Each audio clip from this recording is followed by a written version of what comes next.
guutamani Pheenxeqoosxee inni jedhu hafuurri qulqulluun isaa irra bu'e. Lallaba gaafichaadhaan namoota baay'eetu bartoota gooftaa Yesuus Kiristoos ta'e fayyina kana argate erga hafuurichi irra bu'e gooftaatu hafuura isaa ergeef jabina argatan humna argatan hamma handaara lafaatti waa'ee Yesuus Kiristoos lallabuudhaaf garaa muratanii ka'an humna argatanii ka'an.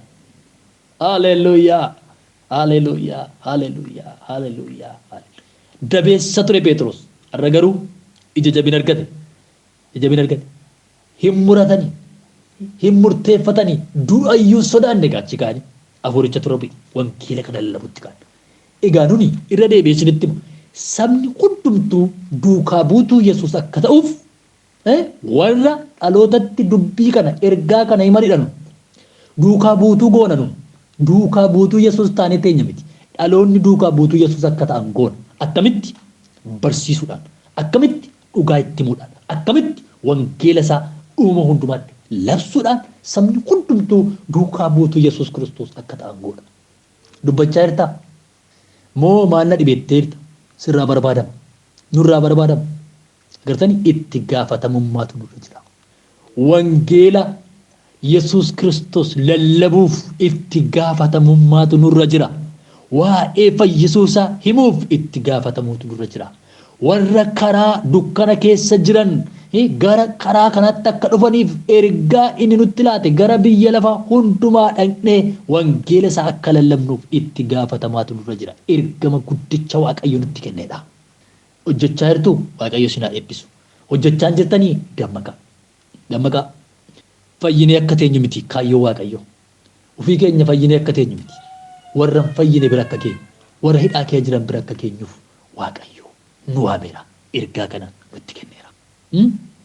Waan inni sabboome waan maal goona waan Waaqayyo nutti hime waan Waaqayyo nu abboome hundumaa eeguu isaan barsiisaadha. Waan ani isin abboome hundumaa eeguu isaan barsiisaadha. Kunoo ani immoo hamma dhuma baraatti guyyaa hundumaa isinii wajjinan jiraa jedhe. Hin barsiifne jechuudha. Barsiisu. Waa'ee fayyisuusaa barsiisu Yesuus Kiristoos eenyu akka ta'e dhalootatti himu cubbuu biyya lafaa oolicha cubbuu biyya lafaa irraa fuudhe akka ta'e himu karaa dhugaan isa malee akka hin jirre himu jireenyi Yesuus malee akka hin jirre himu waa'ee isaa dhaloota hundumaatti himu waan inni akka nu eegnu nu barsiise waan inni nutti hime sana immoo dhaloota barsiisu. Waan nu barsiise barsiisudha. Waan hafuurri qulqulluun nu barsiise. Waan Yesuus nu barsiise. Waan akka nuyi eegnu nu barsiise. Waan arganne kana kennuutu nurra jira. Walumaa galatti. Wanna arganne kana warra kaaniin ga'uutu nurra jira. Obbolootan koo. Ammasini wangeelli biyya hundumaa ga'eera. Tumni teessanii lafan qabamiin biyyan dhaga'iin sabni dhaga'iin wangeela baay'eetu jira. Amma nutti fakkaata. Yeroo miidiyaa kanarraa wacaa wallu waanuma warri kaan dhagaan nutti fakkaata as deebinee wal lolla. Hojii hojjetamu irraanfannee as deebinee waldaa kiristaanaa keessatti wal lolutti kan waan hojjetamu baay'ee lafa hin gaafne baay'ee wangeelli mootummaa Waaqayyoo ammayyuu ganaa iddoon keenya baay'eetu jira. Lafti hin gaafne baay'eetu jira. Hojjettoonni ammayyuu muraasa jedha sagalee Waaqayyoo. Hojjettoonni muraasa. Maasichi immoo bal'aadha. Maasii bal'aatu dura keenya jira. Hojii guddaatu eeggata. Warri takkaa gurraan dhaga'iin waa'ee Yesuus akka jiran beektusi. Warri Yesuusin hin beekne akka Yesuusin hin beekne namoonni waa'ee isa takkaa gurraan dhaga'iin akka jiran beektusi jiru warri waa'ee Yesuusin dhaga'iin. Obbolootan nuni ga'een keenya himuudha. Amansiisuu isa hafuura qulqulluutu hojjeta. Ati garuu adaraan sirra jiru narra adaraan dura jiru himuudha waa'ee isaa dhugaa ba'uudha waa'ee isaa. Yoo dhagaanis yoo dhaga'uu baatanis dubbachuuf itti gaafatamummaatu nurra jira. Akka dubbattu afaan qabattee cal jettee akka hin deemne. Hisqeeliin sabni kun sabni itti ergu saba muqu jabeeyyii mata jabeeyyiidha. Yoo dhagaanis yoo dhaga'uu baatanis dubbadhu. Waan asiin jedhe hundumaa itti dhagaanis dhaga'uu baatanis. Agartee nuni adaraa nutti kenname kana ba'uudha. Isa Waaqayyotti nu waame ergama kana ba'uudha. Ergamichi maa inni uumama hundumaatti wangeela labsuu. Saba hundumaa bartuu gooftaa Yesuus gochuu. Isinitti maan jira qabadhaa. Ergamichi nu itti baane maayin uumama hundumaatti wangeela labsuu. Lammaffaa saba hundumaa bartuu Yesuus gochuu ergamni guddicha isa kana. Haaleluyyaa. Haaleluyyaa. Haaleluyyaa. Karaa arganneen waa'ee Yesuus nama tokkotti, nama lamatti, nama baay'eetti akka himnuuf iddoo jirru hundumaatti yoo fudhatanis yoo fudhachuu didan akka dubbannu barbaada Waaqayyo. Akka dubbannu barbaada Waaqayyo. Obboloottan ko kanatti jirraare itti jirraa kana hojii kana jirraa assaayimentii kana yaadannaa warra waldaa na dhaggeeffadhaa itti jirtu hojjetaa jirtu kan dhugaa ba'aa jirtu waa'ee Yesuus himaa jirtu moo asuma keetti wal tajaajillee haalleluuyaa jennee mataa irraa fayyinee garaacha irraa fayyinee sim jennee teenya laata isa si fayyise kana akkamitti akka fayyite dhugaa ba'i akkamitti akka hiikamte dhugaa ba'i waa'ee Yesuus dhugaa ba'i waa'ee Yesuus calin jedhin hin salphatin itti leeyya'in gooftaan akka jedhee warra nama duratti natti leeyya'an yeroo dhufan immoo isaaniin warra naganan nama duratti warra naganan ani immoo isaan ganuufan jira agartee fuula abbaa kootti isaan ganuufan jira itti leeyya'in namoonni baay'een cal jedhu fayyisaa biyya lafaadha Yesuus laman jiru biyya lafaa fayyisaan Yesuus Kiristoos duwwaadha itti leeyya'in dubbadhu aan wangeelatti leeyya'u inni humna Waaqayyooti laaroola bagadala bagadia ela dundal vara la basekrede le Virginia waftab galani guddana ta'u Roomar Academy ani wangeelatti leeyya'u inni humna Waaqayyooti wangeelli humna Waaqayyooti leeyya'in dubbadhu waa'ee isa Roomaa boqonnaa tokko lakkoofsa 16tti fakkaata akkanadha maqaa Yesuusin nan dubbisa ani wangeelatti leeyya'u inni humna Waaqayyoo isa warra amantii qaban hundumaa duraan dursee warra Yihuudoota akkasuma warra Giriikotaa fayyisuudha hin leeyya'u ani wangeelatti inni humna Waaqayyooti leeyya'in hin qaana'in wangeelatti hin qaana'in wangeelatti leeyya'in humna Waaqayyooti wangeelli isa duraan dursee warra Yihuudotaa fayyise akkasuma warra Giriikotaa fayyisuudha wangeelli keenya Yihuudoota bichaa warra amanan bichaa miti Giriikota warra itti dhamanne jechuudha warra fayyisuu isaatti dhamanne isa fayyisedha haleluuyaa haleluuyaa warra amantii qaban hundumaa warra Yihuudoota warra amantii qaban warra amantii qabne warra Giriikota isa fayyisuudha wangeelli keenya ani wangeelatti leeyya'uudha Phaawulos gatii guddaatti baasiyaa saba Waaqayyoo warra hin ta'initti wangeela kanaan ga'uudhaaf dadhabbii guddaa keessumaa Phaawulos kan inni lallabe irra caalatti warra waldaa keessaatti miti saba Waaqayyoo warra ta'anitti miti saba Waaqayyoo warra hin ta'in warra gooftaa Yesuus Kiristoos hin beekin bira dhaqa achi dhaqee namoota baay'eetti wangeela mootummaa Waaqayyoo nama lallabeedha Phaawulos apostil ergamaan Phaawulos nuni gaa wangeelatti leeyya'uun akkanaaf keetti ani wangeelatti leeyya'uudha inni humna Waaqayyootidha isa fayyisuudha inni fayyisuu isaa dhugaa ba'utu nurra jechuudha labsuutu nurra jira obboloottan eenyutti uumama hundumaatti ergamni keenya lama eenyutti immoo labsina uumama hundumaatti labsina uumama hundumaatti qomoo tokkotti miti qomoo lamatti miti qomoo sadiitti miti Oromoo bichaadhaan miti nu himee Oromoo bichaadhaaf dibamne miti Tigraay qofaaf dibamne miti Amaara qofaaf dibamne miti uumama hundumaatti wangeela mootummaa Waaqayyoo akka labsinuuf waamamne dhaggeeffattanii sanyii tokko miti kan waamamne biyya tokkoof miti kan waamamne sanyii tokko miti biyya tokko miti uumama hundumaatti wangeela mootummaa Waaqayyoo akka labsinuuf Waaqayyo nu waame haleluuyaa haleluuyaa haleluuyaa haleluuyaa uumama hundumaatti afaan hundumaa keessaa sanyii hundumaa keessaa haleluuyaa haleluuyaa afaan hundumaa keessaa sanyii hundumaa keessaa lubbuu isaa ilmaan namaaf kan laate Yesuus Kiristoos duwwaadha nan dubbisa mul'ati Yohaannis boqonnaa 5:9 kaasee akkanadha isaan faarfannaa haaraa yommuu faarfatan ati macaaficha fudhachuuf mallattoo sabanuudhaaf kan maltedha ati ofii keetti qalamte gosa hundumaa keessaa haleluuyaa waa'ee Yesuus Kiristoos dubbata gosa hundumaa keessaa afaan hundumaa keessaa nama hundumaa keessaa saba hundumaa keessaas namoota dhiiga keetiin Waaqayyoof bittee mul'ata Yohaannis boqonnaa 5:9 ilaaltanii afaan hundumaa keessaa gosa hundumaa keessaa afaan hundumaa keessaa nama hundumaa keessaa saba hundumaa keessaa namoota dhiiga keetiin Waaqayyoof bittee Yesuus dubbata Yesuusidhaan hoolicha mudaan qabne ilma Waaqayyoo waa'ee isaa dubbata inni gaa sanyii dhala namaa hundumaadhaaf du'e Yesuus. Sanyii dhala namaa hundumaadhaaf. Gurraachaaf, adiif, gosa hundumaaf du'e Yesuus. Obboloottan ko waan amma lafa keenya irratti taa'u, waan amma biyya keenya irratti, saba keenya irratti taa'aa jiru baay'ee gaddisiisaadha. Isin warri kan Kiristoos taatan akka kanatti sammuun keessan renewed, sammuun keessan hin haarofne taanaan baay'ee rakkisaadha. Yesuus Kiristoos qomoo hundumaaf, dhala namaa hundumaaf du'e. Dhala namaa hundumaa qomoo hundumaas walqixa jaallata. Inni caalaa jaallate inni immoo jibbu hin jiru. Afaan hundumaa keessa amma nun afaaniinis, gosaanis, sanyiidhaanis, lagaanis, biyyaadhinnis, malkiidhaanis wal qoodaa oolu. Achi hin jiru Yesuus bira. Yesuus gaa hannama hundumaati. Afaan hundumaa keessa, gosa hundumaa keessa, namoota hundumaa keessa, saba hundumaa keessa, namoota dhiiga keetiin Waaqayyoo bittee. Ergamni kee maaf hin dhaqe beektu? Ergamni keenya inni guddaan nuni uumama hundumaatti wangeela lallabuudha. Egaa obboloottan akkuma sagalee Waaqayyoo Roomaa keessatti akkana jedhu mul'achuu ijoollee Waaqayyoo uumamni hundinuu dhimmanii eeggachaa jiru. Maal eeggatu? Mul'achuu ijoollee Waaqayyoo. Eenyu isaan? Ijoollee Waaqayyoo. Eenyuree isaan? Isini ana kaa. Gara biraan maa inni eenyusa jiraa miti. Eenyutu eeggataa jira? Uumama si eeggataa jira. Dhaloota si eeggataa jira. Biyyatu si eeggataa jira. Sagalee misiraachoo kana fudhiti. Ka'i labsi. Onda lafa gadiya. Enama sakata raba laba gadii namoos. Ka'i labsi. Ergaan qaba dhaggeeffadhu. Ka'i labsi. Ka'i dubbadhu. Ka'i lallabi. Ximixoositti Phaawulos.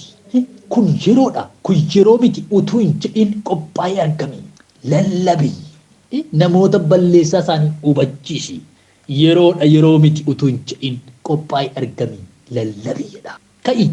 Ka'i guyyicha. Ka'i yeroon eegin yeroo kamiin akka ta'e naan galle naan. Maal akka ta'e eegaa jirtu naan galle. Yeroo isa kamiin akka ta'e eegaa jirtu naan galle. Yeroo kam akka kaatu naan galle. Ka'i yeroodha kun yeroo miti utuu hin jedhin. Haala mijataan eegin wangeela haala mijataan hin jiru wangeela lallabuudhaaf. Kaleessas haala mijataa keessa miti wangeelli kan lallabame nu bira gahe. Lubbuutti dhabuun jedhin. Haala mijataan eegin wangeela haala mijataan hin jiru wangeela lallabuudhaaf. Kaleessas haala mijataa keessa miti wangeelli kan lallabame nu bira gahe. Lubbuutti dhabanii nu biraan. Hadaraan imaanaan nu bira gahe kan. Isa nu bira gahe imaanaa isa nu bira gahe hadaraa kana. Ka'ii obboleettii koo ka'i fuudhi. Ka'i ibsi sagalee misiraachoo kana dubbadhu. Uumamatu si eeggachaa jira. Mul'achuu ijoollee Waaqayyoo uumamni hundinuu dhimmanii eeggachaa jiru. Warra Roomaadhaan dhimmanii eegaa jiru. Dhimmanii si eegaa jiru. Ciqiciqii haasaa toora hin qabne. Isa biyya lafaa kana sanyiidhaan gosaa wal qoodee, lagaa wal qoodee, oduu midhaan of keessaa hin qabne irraa fagaadhu. Oduu midhaan of keessaa hin qabne irraa fagaadhuudha. Ximotewos Phaawulos. Oduu midhaan hin qabne jechuun kan sin fayyadne, kan ayyaanatti sin guddifne irraa fagaadhu. Ergama kee yaadadhu haadhoo. Ergama kee yaadadhu obboleetti. Ergama kee yaadadhu obboleessa koo. Ergamni Waaqayyo lafa kanarra nu kaa'e. Misiraachoo. Wangeela mootummaa isaa uumama hundumaatti akka lafa. Uumamatu dhimmee nu eegaa jira mul'achuu ijoollee Waaqayyoo. Wangeelatti hin layya'in. Wangeelatti hin qaana'in.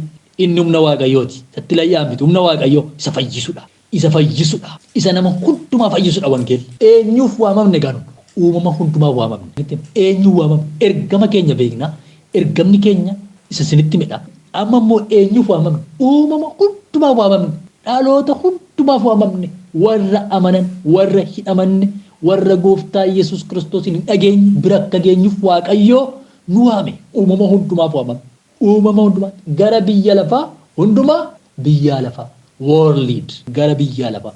Go jedha Yesuus. Beenaa dhaqaa jedhe. Deemaa jedhe. Eessa deemu? Gara biyya lafa hundumaa. Maal godhu? Wangeela mootummaa Waaqayyoo dhalootatti labsu. Maal godhu? Saba hundumaa bartoota Gooftaa Yesuus godhu. Akkamitti godhu? Waan Yesuus Kiristoos isaan barsiise barsiisu. Waan Yesuus Kiristoos akka eegan isaan barsiise barsiisu. Wangeela lallabu. Hin barsiisu. Hin cuubu. Yaada garaa geeddarachiisu. Mootummaa Waaqayyoo dhiyaatee dhadhanii namootatti himu. Namni yaada garaas akka geeddaratu godhu. Dhaqaa jedhamneera. Beenaa jedhamneera. Goo nuun jedheera Yesuus. Beenaa. Dhaqaa nuun jedheera Yesuus. Gara biyya lafa hundumaa. Obboloottan amma gaanuni iddoo jiru kana kaanee biyya gara biraatti geeddarannaa amman sokka bor ganama yoo jettan isa kee hanqaboon. Biyya Ameerikaan deemaa yoo jettani ganama ka'een Ameerikaa dhaqattan isa kee hanqabu. Gara biyya lafaa dhaqa iddoon jirtu sun biyya lafaa. lafa sanatti wangeela lallabne itti carraa itti wangeela lallabnu baay'ee qabnaarra. Opportunity addunyaa kana ga'uu dandeenyaarra. Iddoo tokko teenyee addunyaa kana ga'uu dandeenyaarra. Sooshaal miidiyaa qabnaarra. Garuu akkamitti itti fayyadamaa jirra? Namoonni warri kaan sooshaal miidiyaadhaan maqaa walii balleessu, sooshaal miidiyaadhaan wal arrabsu, sooshaal miidiyaa waan biraadhaan fayyadamaa oolu, wal loluu, maqaa walii balleessu, siyaasa waan baay'eedhaan fayyadamaa oolu namni sooshaal miidiyaa. Atoo tajaajiltu tajaajila pheente nama waaqayyoo amantoota waaqayyoo saba waaqayyoo unuu maaliif fayyadamnaa irraa sooshaal miidiyaa kana maaliif fayyadamaa irra durmoo iddoo tokko teenyee addunyaa kana waliin ga'uu dandeenya. Waaqayyo carraa kana nu kenneera. Carraa kana nu kenneera. Iddoo nuyi miillaan ga'uu hin dandeenye karaa garaa gariidhaan carraa nuyi bira ga'uu dandeenyu waaqayyo nu uumeera. Nuyi garuu itti fayyadamaa jirra. Parpasii kanaaf wangeelaaf fayyadamaa irraa. Wangeelaaf sooshaal miidiyaa keenya feesbuukii haa ta'u, waasaappii haa ta'u, tiiktookii haa ta'u, kamiyyuu haa ta'u wangeelaaf fayyadamaa irraa. Moo waan biraaf? Wangeelatti labsaa irra moo waan biraaf? Warri gochaa jirtan waaqayyo isin haa eebbisu. Ayyaana isaa isiniif haa baay'isu. Ijoollota baay'een argaa waaqayyo isin haa eebbisu. Garaan koo baay'eetti gammada. Warri wangeela postii godhan, warri wangeela lallaban, warri wangeela sheerii godhaa oolan nan argaa waaqayyo isin haa eebbisu. Ergama guddicha kun itti gaafatamummaa keessan ba'aa jirtu. Sin hojii keessan hojjechaa jirtu. Haleluuyaa! Hojii isin itti laatame hojjechaa jirtu. Karaa fucha argadhee wangeela mootummaa waaqayyoo himuudhaaf karaa nuu banameera. Karaa nuu baname kamittiyyuu isa gara biraa dhiibnee wangeelicha yeroo nutti lallabnu yerichi amma. Yoom yerichi amma. Yeroodha. Yeroo miti hin jedhin inni jedhu sun qophaa'ee argame yeroo hundumaa lallabe inni jedhu sun Phexros Phaawulos Ximotewosiin inni jedhu sun yeroon gara biraan hin jiru jechuudha. Yeroo nu eeggannu. Yeroo mijataa nuyi wangeela lallabuuf eeggannu jechuudha. Keessa gadiraa keessa qorumsa keessa dhaabannee wangeela isaa akka lallabnu dhaqaa nuun jedheera gaa Yesuus. Goo eessa dhannaa? Gara biyya lafaa hundumaa. Attamitti dhannaa? Karaa baay'ee gara biyya lafaa dhannaa. Addunyaa kana karaa baay'ee quunnamuu dandeenyaam. Egaa nuun obboloottan kutannoodhaan ergama guddicha waaqayyo waldaa kiristaanaatti laate ergama guddicha waaqayyo nutti laate sana yaadanna. Anaan gidduu kana hafuurri qulqulluu sagalee kana gargara kootti deddeebisa. Kanaafan isinii wajjin sagalee kana hirmaachaa jiraan. Maaliif immoo laata? Maaliif nutti dubbata laata waaqayyo? Namoonni dagatanii rafan, fayyanii rafan, waa'ee namaa dhiisan, waa'ee san fayyinee dhimma hin qaban, waa'ee isa bakkee jiru dhimma hin qaban, ofii isaanii mana keessa jiru, ofii isaanii fayyinaan, waa'ee obboleessa saba dukkana keessa jiru dhimma dhiisan. Dukkana keessaa namoota jiran qabnee akka baafnu barbaada waaqayyo. Waaqayyoof galanni guddaan haa ta'u. Waldaan kiristaanaa ergama ishee dagattee biizinesiitti galagalte. Kanaaf waaqayyo immoo amma ergama kee yaadadhuu jedhe waaqayyo waldaadhaan. Ergama kee yaadadhuu jedhe waaqayyo obsaadhaan. Ergamnati lafa kanarra jiraattuuf inni guddaan saba uumama hundumaatti wangeela labsuudhaafi. Inni lammaffaan immoo saba hundumaa bartuu koo gochuudhaafi lafa kanarra jirtaa ergama kee yaadadhuudhaan jedhe. Waldaan kiristaanaa ergama kana dagattee. Waa'ee dhufaatii Yesuus, waa'ee mootummaa waaqayyoo amma lallabamaan jiru. Namni dhiiseera. Waa'ee isa biyya lafaatti deebineerra. Waa'ee isa waan aduu gadiitti deebineerra. Mata dureen keenya, xiyyeeffannaan keenya waa'ee isa kanarraa kaateera. Dhimma jireenya lafarraatti deebi'eera. Dhimma foonitti deebi'eera. Obboloottan koo kottaame ergama keenya isa guddicha. Haleluuyaa! Isa dhumaa nan dubbadheefitu waaqayyo yeroo nu laate itti deebina. Waan kanatti deebina. Waaqayyo nu gargaaraa. Nu biizima ta'een babbada malee uumaa rakkina hin qabu. Itti deebina yeroo biraas kana caalaa baay'ee turuun hin barbaachisu. Maaliin inni guddaa? Gooftaan Yesuus Kiristoos gaa akkuma sida isin dubbise. Wangeela Maarqos boqonnaa 16 lakkoofsa 15 kaasaa dubbisaa xiqqoodha waan ta'eef. Bakka aaboo kenneef. Erga immoo aaboo kenneef. Aaboo waaqayyo nutti kenne. Maanni aaboo inni kenneef dhaqaa hidhee dhiise miti. Ergamni keessan kana hidhee waan isin jettan kana akkasitti hojjettu hidhee ergatti mi booddee aaboo kenneef. Warra anatti amanan biratti milikkitooti kun hin argamu. Dhaggeeffadhaa dubbisee kan fixa. Warra anatti amanan biratti milikkitooti kun hin argamu. Maal fa'i milikkinni kun? Tokko. Warri anatti amanan kun maqaa kootiin hafuurota hamaa hin baasu. Tokkoffaa maqaa eenyuutiin? Maqaa kootiin hafuurota hamaa hin baasu. Eenyu? Warra anatti amanan. Eenyu isaan? Si'i. Egaa obboloottan maqaa gooftaa Iyyasuus Kiristoosiin hafuurota hamaa baasuu dandeenya. Hafuura hamaa baasuun nama tokko bichaadhaaf waan kenname miti. Namoota hundumtuu warri gooftaatti amanan hundumtuu maqaa kootiin hafuurota hamaa hin baasuudha. Hafuurota hamaa hin baasuudha. Maqaa eenyuutiin? Maqaa Yesuusiin. Humna keenyaan miti. Beekumsa keenyaan miti. Dandeettii keenyaan miti. Maqaa eenyu irratti waamnu? Maqaa Yesuus. Yeroo maqaa Yesuus waamnu immoo hojiin seexanaa, hojiin hafuura hamootaa dhaloota saba Waaqayyoo inni qabe hin gadhiisa jechuudha. Akkamitti? Maqaa Yesuusiin. Eenyuun? Maqaa Yesuusiin. Lammaffaa hafuurota hamaa baasuu. Milikitanni Waaqayyo duukaa godhu. Warra ergaman duukaa. Warra ergate duukaa. Lammaffaa afaanota haaraadhaanis hin dubbatu. Afaanota haaraadhaanis hin dubbatu. Kennaadha laadhu. Afaan haaraan dubbachuu. Waa'ee afaan haaraan dubbachuu. Inni kuni yeroo hafuurri qulqulluun bu'e hojii ergamootaa boqonnaa lamatti deebitanii akka dubbiftan yookaan immoo Qorontos keessa deemtanii waan Phaawulos jedhe waa'ee afaan haaraa, waa'ee lisaanii dubbachuu attamitti namni afaan haaraadhaan akka guutamu isa kana ilaaluun baay'ee barbaachisaadha. Gara booddee deebine mata duree gara biraan nutti ta'a. Afaan haaraan akkamitti irra bu'e? Gaafa sana afaan haaraa dubbatan. Afaan haaraa dubbatan.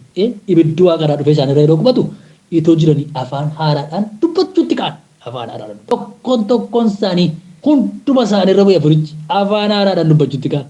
Afaan haaraadhaan dubbachuutti ka'an. Warri ergaman kun gaa afaanota haaraadhaanis hin dubbatu. Sadaffaa bufa yoo qaban yookaas waan nama hin ajjeesu yoo dhugan isaan hin miidhu. Agartanii warra Waaqayyo ergi dhaqaa warra Waaqayyo jedhe dhaqaa wangeela lallabaa warri gooftaatti amanan bufa yoo qaban bufa qabuun bufa nama miidhu bufa yoo qaban waan nama ajjeesu yoo dhugan isaan hin miidhu. Baay'ee nama dhibaa yaaddayin baay'ee taatu. Herree qeenxee ta'ee namni yaaddoodhaan numa bufa yoo qaban waan nama ajjeesu yoo dhugan iyyuu isaan hin miidhu. Si miidhuu hin danda'u jechuudha. Nu miidhuu hin danda'u. Haleluuyaa. Afuraffaa harka isaanii warra dhukkubsatan irra kaa'u. Harka isaanii warra dhukkubsatan irra kaa'u. Kana booddee isaanis hin fayyu isaanii jedhe. Yesuustu jedheen kan. Waan Yesuus jedhe bichaan dubbiseen. Harka isaanii warra dhukkubsatan irra kaa'u isaanis hin fayyu. Eenyu? Warri gooftaatti amanan. Eenyu isaa? Si ana. Harka kee dhukkubsatarra keessaa dhukkubsattoonni hin fayyu. Harka kee jaamarra keessaa jaamaan hin banama jechuudha. Harka kee maqaa abbaat maqaa Waaqayyootiin maqaa kootiin jedhee maqaa Yesuusiin jedhee. Haleluuyaa. Harka kee irra keessaa dhukkubsattoonni hin fayyu. Dhukkuba hundumaarraa fayyu jechuudha. Hojiin kun egaa amma nutti kenname. Hojiin kun hojii nama tokkotti kenname miti. Warra ergamanii warra ergaan itti kenname gara biyya lafaa dhaqaa nuun jedhee Yesuus Kiristoositti warra amanitti kenname. Dhaggeeffatanii warra amanitti kenname. Fayyisuu kan danda'u maqaa Yesuusi malee si miti. Ati humna kee miti kan fayyisu. Jabina kee miti kan fayyisu maqaa Yesuus. Egaa nun maqaa Yesuus Kiristoosiin yeroo harka keenya namarra keenya namoonni hin fayyu. Namoonni hin fayyu jechuudha.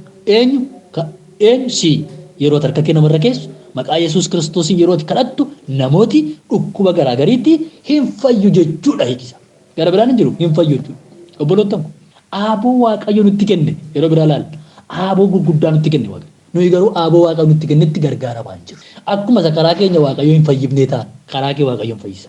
Karaa kee Waaqayyo hin fayyisa. Si miti kan fayyisu Waaqayyo. Maqaa Yesuus Kiristoosiin harka isaanii dhukkubsatarra kaa'u dhukkubsatoonni maal ta'u hin fayyu. Seexanoonni maal ta'u hin ba'u. Waaqayyoof galanni guddaan haa ta'u. Waaqayyoof galanni guddaan haa ta'u. Sagalee Waaqayyoo akka du'aa kaasuudha. Du'aayyuun kaasuudha. Dinqii gurguddaa milikkita gurguddaadhaan Waaqayyotu warra ergee wajjin jira. Nu ergeen biraaf miti. Milikkita gurguddaadhaan. Dhaqaa hamma daara lafaatti.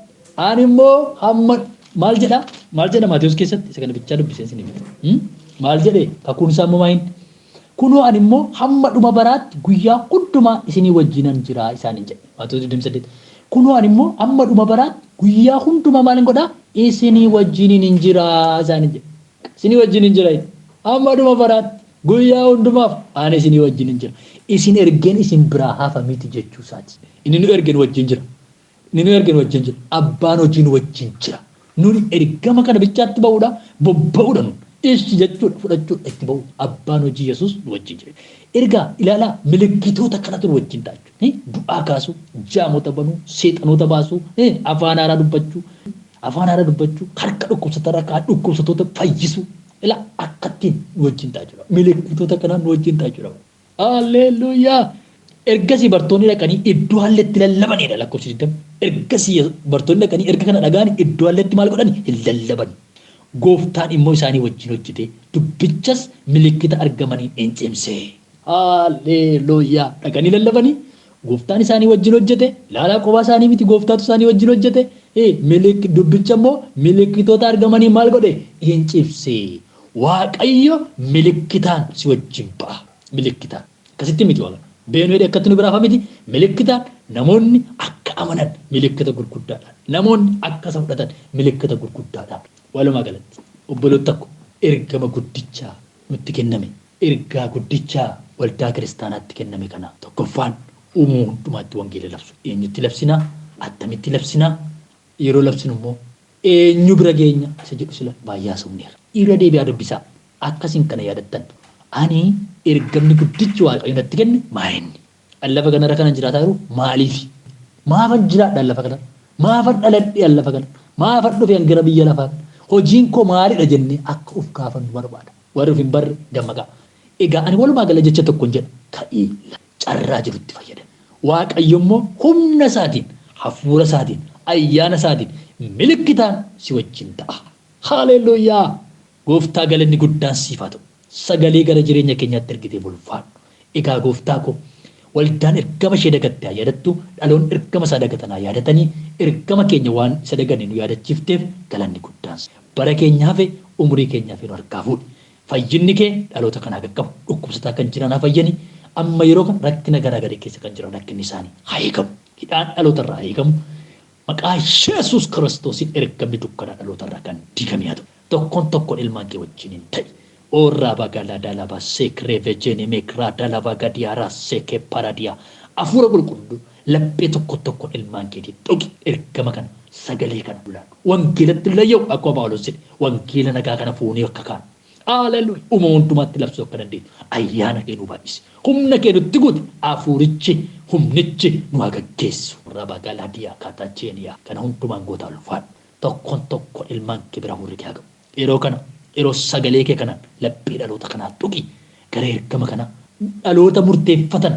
dhaloota murteeffatanii wajjin hojjettaati dhaloonni kun sagalee kana dhaga'ee gara murtootti akka galu yaa waaqayyo laphee dhaloota kanaatu kana waan gootu ulfaadhu gara ta'an hundumaatti nu wajjin ta'e bara keenyaaf umurii keenyaaf guyyoota keenyaaf guyyaa mo'ichaa nu godhi guyyaa injifannoo nu godhi wangeela kee dhaloota hundumaa uumama hundumaa biraan akka geenyuuf yaa waaqayyo nu gargaari saba gargaari tajaajiltoota gargaari egaa yaa waaqayyo qofa dhimma nutti ba'i biyyi lafaa dhimma nutti hin ba'in foon keenya dhimma nutti hin ba'in yaada kee tajaajillee akka dabalu nu gargaari hamma dhumaatti cimsee nu dhaabi yaada kee keessa nu jiraachisi hundumaa waan gootu ulfaadhu maqaa isatti jaallattee maqaa ilma kee Yesuus Kiristoos ameen eebbifamaa waaqayyo hunduma keessanii wajjin haa ta'u yeroo bal'aan fudhadhee daqiiqaa